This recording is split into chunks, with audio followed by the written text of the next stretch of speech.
Here we go. Here we go. Let me make sure everything is good. Let me make sure everything is good. Because it's your man DU, and I'm back again.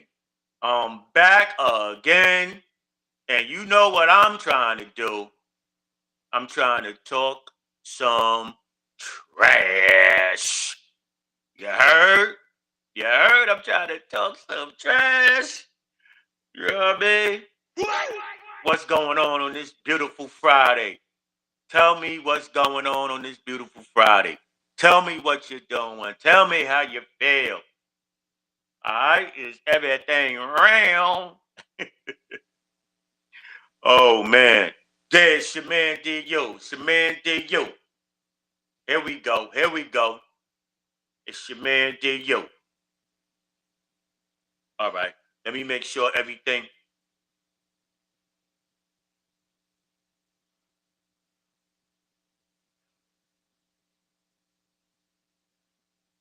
Okay. Okay. We locked in. We're locked in. We're locked in right now. We're locked in right now. All right? Yo, it's your man D.U. And we back and we here with another episode of Talking Trash. Thankful to be here. Thankful to be here today. And you know how I'm gonna get started. I'm gonna get started with Mongo Talk. Mongo Talk was developed, came about because I'm a retired sanitation worker. Uh, and just like if anybody remember the show The Rock from back in the days, um, Rock had a lot of trinkets. I'm gonna say garbage in his house, right? That he collected for himself. And once I became a sanitation worker, I found out that that was called Mongo. And Mongo was trinkets, jewels that you could use. And so this is what I'm gonna give you. I'm gonna give you some Mongo talk. I'm gonna give you some trinkets. I'm gonna give you some jewels that I hope you can use in the beginning of this broadcast. Um, there's been a lot of talk lately about black businesses. Um,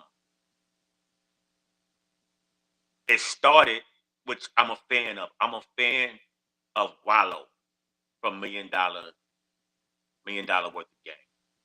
Million, um, Wallow uh, was talking about the support of black businesses.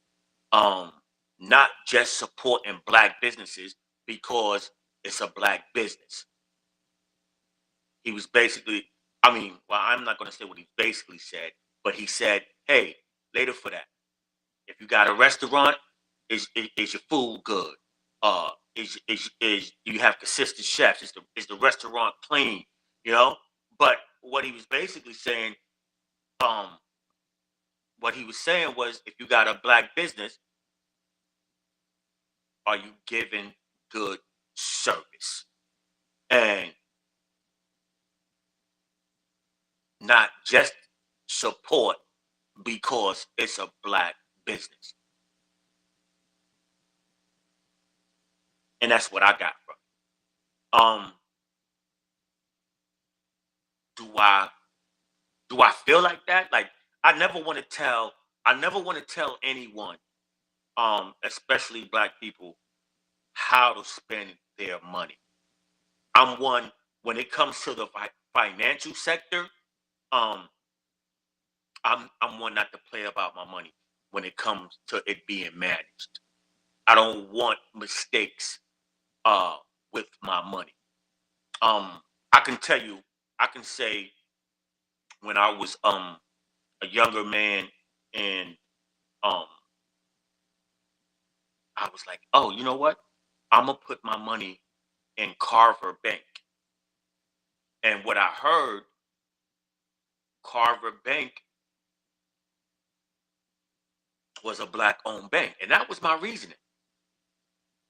But at that time, Carver didn't have a lot of ATM machines. They didn't have a lot of locations. So the access to your money wasn't readily available. Like say if you were banking with Chase, right? And it wasn't like a lot of people calling you saying, hey, you could do this with your money or you could do that with your money. They didn't have a lot of programs, I felt like, right?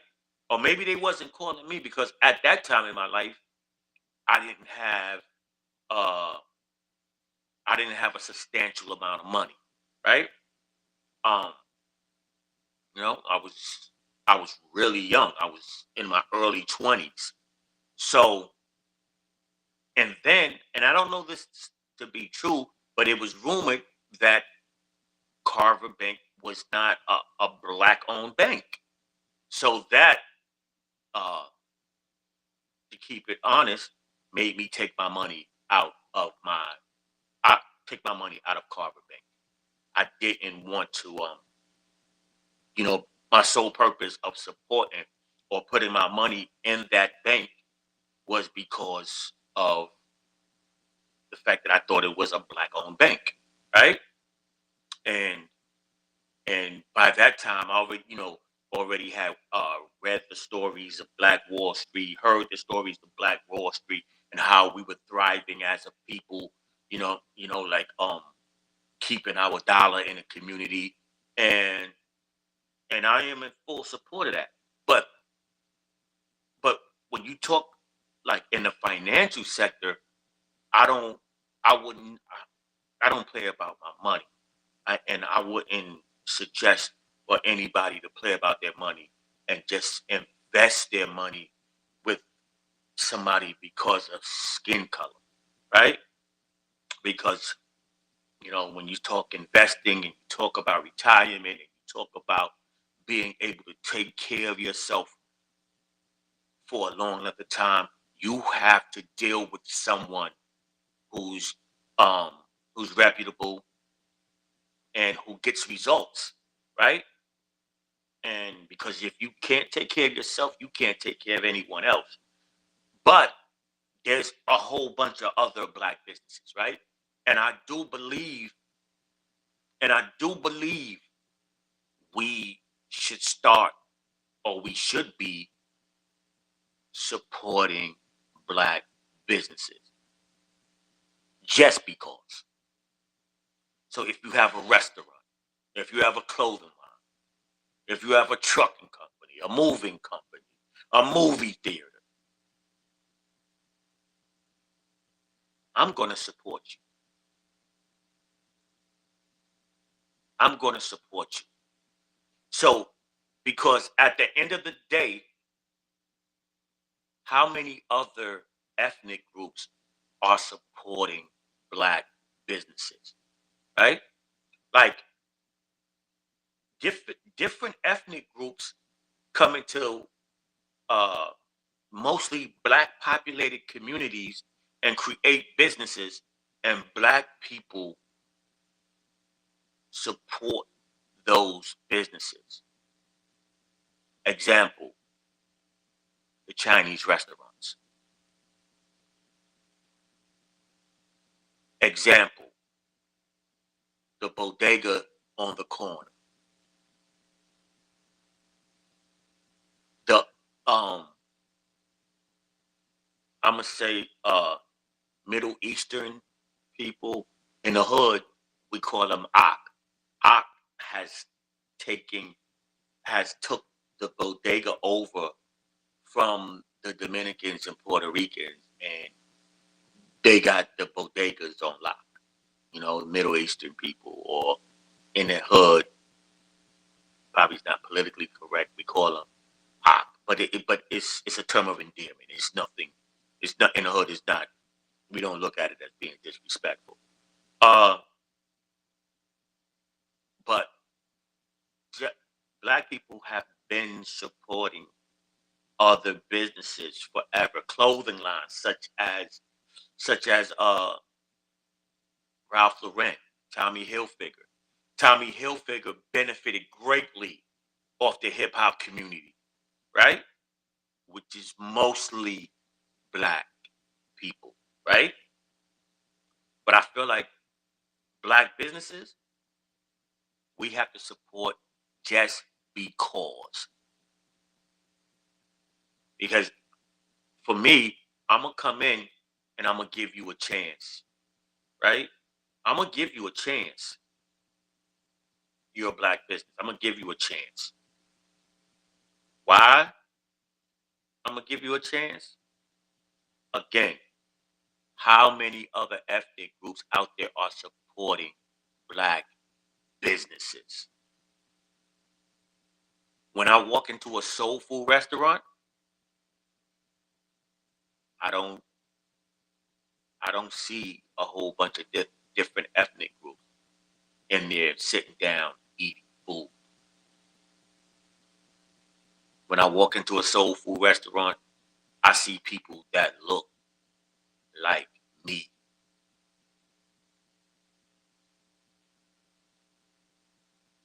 So in that case, until somebody somebody that's European, somebody from Bangladesh, somebody from China, somebody from Korea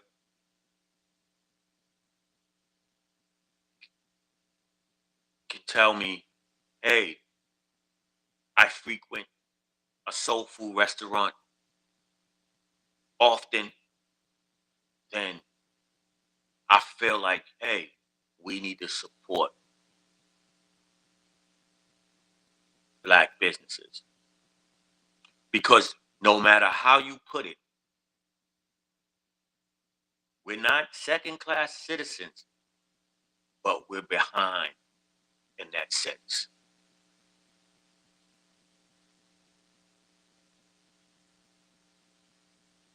We're behind. So so we definitely need to support black businesses. Keep supporting black businesses. Uh hey, if they're not doing a good job, then you at least you can say you support it. But if they're not doing a good job, then hey, move on to the next. But yeah, support black businesses. Um and bouncing off of that, I want to talk about this NBA season. But what I want to talk about in this NBA season is what team, since we're in the play in, we're in the playoffs. Now the playoffs is gonna start Saturday. Uh the play in started Tuesday. I want to talk about the team that had the most disappointing season this year. And when I thought about a team that had a disappointing season, I didn't look at Utah. I didn't look at the Washington Wizards. I didn't look at the New Orleans Pelicans because there weren't really any expectations for the Utah Jazz. There wasn't really no expectations for the Washington Wizards. There really wasn't any expectations for the New Orleans Pelicans, right? Those teams, those teams are in the lottery.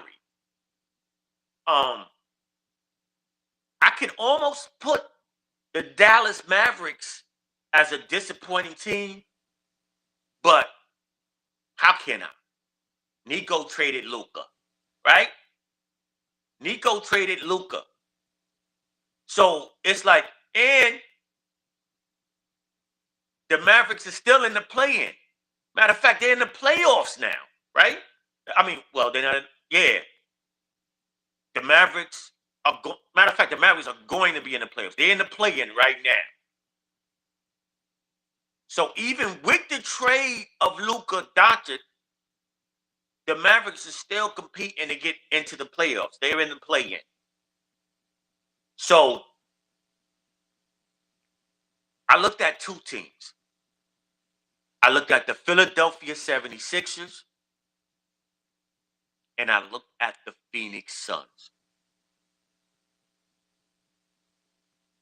The Philadelphia 76ers traded for Paul George. Matter of fact, they didn't trade. They signed Paul George as a free agent. You had, so now you got a big three of Joel Embiid, Paul George, Tyrese Maxey. So with those three, before the season started, I looked at this team as unstoppable. I looked at this team that was a threat to the Boston Celtics. I looked at this team, the Philadelphia 76ers I'm talking about, as a team that were going to give my beloved New York Knicks, my beloved New York Knicks, a problem. I was like, oh, they're pushing the Knicks down in the rankings. I thought it was going to be, I didn't think it was going to be the Cleveland Cavaliers who really pushed the Knicks down, right? Because the Knicks finished second in the East last year, right? They finished second. So I didn't think about the Cleveland Cavaliers, but that was the team that pushed the Knicks down. I thought it was going to be the 76ers. The 76ers. So when the season started, I was ready for them to come out like gangbusters. I didn't even realize, I mean, Embiid missed games anyway. But I didn't expect Joel Embiid to miss the amount of games he missed this year.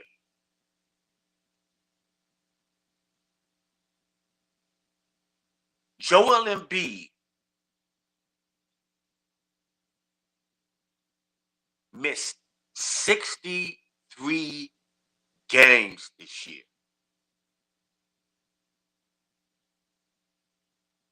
Paul George missed 41 games this year. Tyrese Maxey missed 30 games this year. Andre Drummond missed 32 games this year. Kelly Oubre was hurt. The kid they picked up from France who got busy in the Olympics, Yabusele, he was hurt. Then, now, I look at the 76ers, I'm like, man, how can you win? How can a team be competitive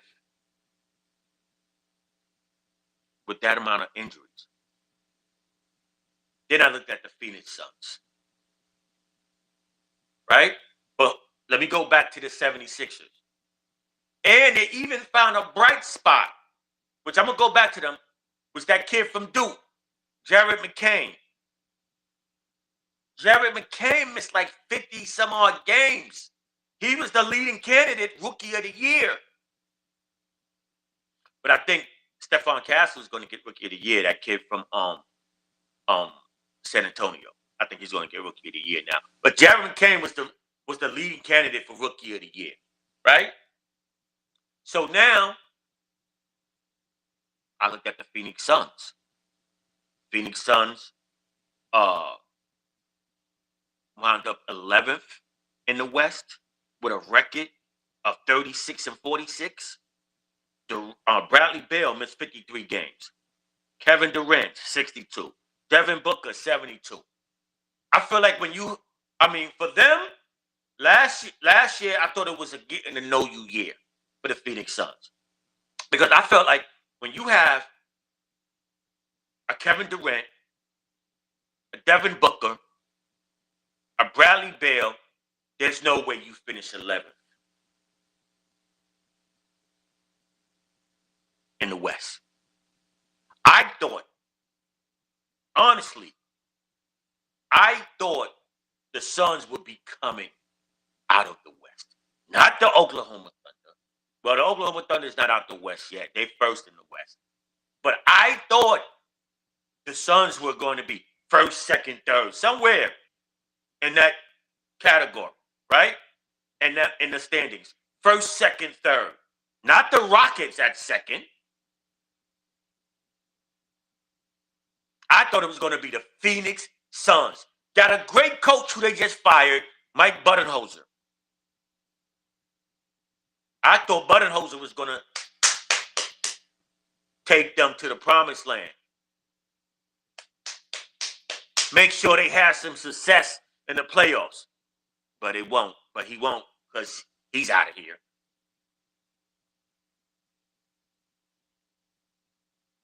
And it showed me. I remember a long time ago, somebody said from the stands, I think he was in Utah, Bradley Beal, and they was like, yo, Bradley, you ain't like that. You ain't that dude. And he was standing there with his arms crossed, mouth twisted, like, for real? I ain't that dude. Yo, I'm just thinking about it. Bradley Beal has never won anything. He has never won anything. Devin Booker, man, Devin Booker. Devin Booker needs to get out of Phoenix, man. And I really feel, he's an offensive juggernaut. Father Time is stinking up on Kevin Durant. And I'm going to say this. Teams do not let the Phoenix Suns fleece you for Kevin Durant. Don't let these teams fleece. Don't let the Phoenix Suns fleece you for Kevin Durant. I'm talking to the Knicks specifically. Kevin Durant is a great player. He's a Hall of Fame player, but that greatness is coming to an end. I do not see Kevin Durant being the leading piece on a championship contender anymore. After he left Golden State, that ship has sailed.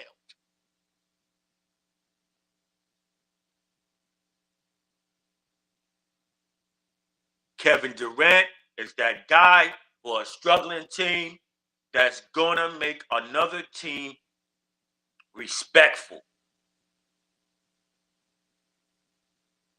But talk about putting him on a team and him being the leading guy now, I think that ship has sailed.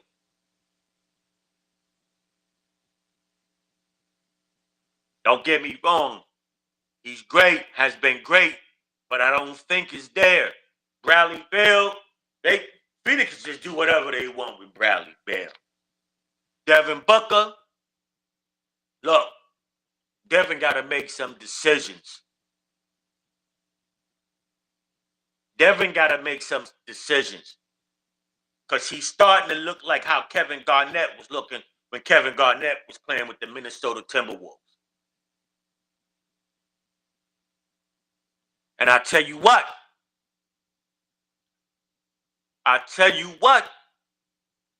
let Devin Booker team up with Anthony Edwards in Minnesota. Let Devin Booker team up with Anthony Edwards in Minnesota. They ain't got to play in the backcourt together. I'll put Devin Booker on the wing, small forward. Let Anthony Edwards stay in the backcourt, or vice versa.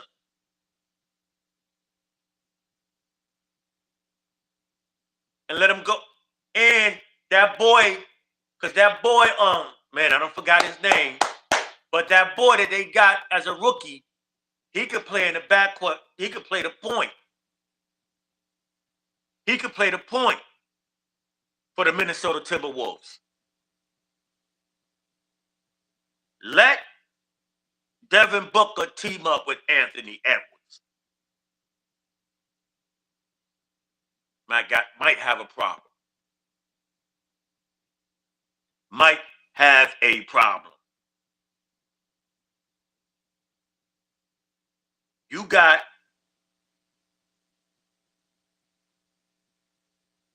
Anthony Edwards and Devin Booker on the same team,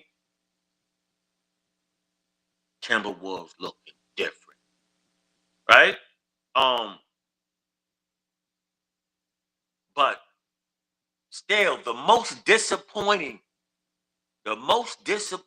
team out of the 76ers and the Suns in this NBA season, I'm gonna give the 76ers a pass, right? Because I think once Jared McCain comes back healthy, Tyrese Maxey comes back healthy, they done found the gym and Quentin Grimes, Joel Embiid comes back healthy. I don't know what to say about Paul George. I don't know what to say about Paul George. But I tell you what, that team would be a problem. But hold up. I just mentioned Paul George. I just mentioned the 76ers. Devin Booker going to Minnesota. Let Devin Booker go to Philly with Tyrese Maxey. If Devin Booker want to come to Philly, I'm shipping Paul George. I'm giving Paul George, Andre Drummond, Yabusele, Kelly Oubre a one-way ticket out of Philly. You put Devin Booker with a healthy Joel Embiid and Tyrese Maxey, oh my God, that's a problem. That's a problem. But like I said, I'm gonna give Philly a pass, man, because of the injuries. They're gonna be a problem. The Suns are going to the pits, man. They're going to the pits. When you talk about the Suns, they're going to the pits. I'm looking, yeah. So the most disappointing team for this last NBA season gotta be the Phoenix Suns. The Phoenix Suns most disappointing.